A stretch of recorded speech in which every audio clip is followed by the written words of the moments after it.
আমরাও বিচার চাই, একজন মেয়ে হিসেবে বিচার চাই, একজন সাংসদ হিসেবে বিচার চাই, একজন রাজ্যবাসী হিসেবে বিচার চাই।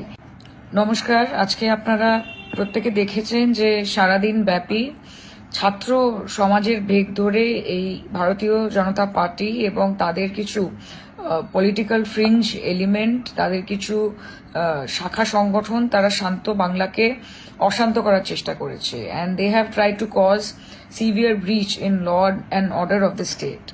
আমি এইটুকু নিশ্চিত যে আজকের এই আন্দোলনে বিজেপির ছোট থেকে বড় নেতা সবাই ছিল, শুধুমাত্র ছাত্ররা ছিল না।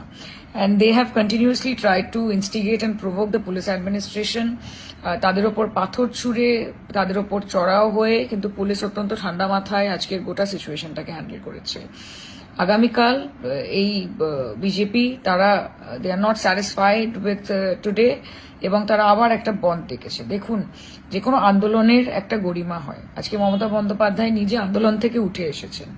কাজে এতদিন ডাক্তারদের যে আন্দোলন, সেই আন্দোলনের গরিমা, সাধারণ মানুষ রাস্তায় নেমেছেন সেই আন্দোলনের গরিমা, সিভিল সোসাইটির আন্দোলনের গরিমা, আজকের এই বিজেপির গুন্ডা বাহিনী যে তাণ্ডব চালিয়েছে, তারা কিন্তু এই আন্দোলনের গরিমাটাকে পুরোপুরি ধূলিসাৎ করে দিয়েছে। আজকে একটা মুভমেন্ট, যে মুভমেন্ট থেকে সমগ্র ভারতবর্ষে হয়তো একটা পজিটিভ চেঞ্জ আসতে পারত। আমি হোপফুল যে আগামী দিনে সেই চেঞ্জ আসবেও। কিন্তু এই গুন্ডা বাহিনী, এই হুলিগানরা এবং এই ভারতীয় জনতা পার্টি, তারা একটা মুভমেন্টকে পলিটিক্যালি হাইজ্যাক করে নোংরা রাজনীতি করছে, এবং এই বন্ধ হচ্ছে তারই আরেকটি নমুনা।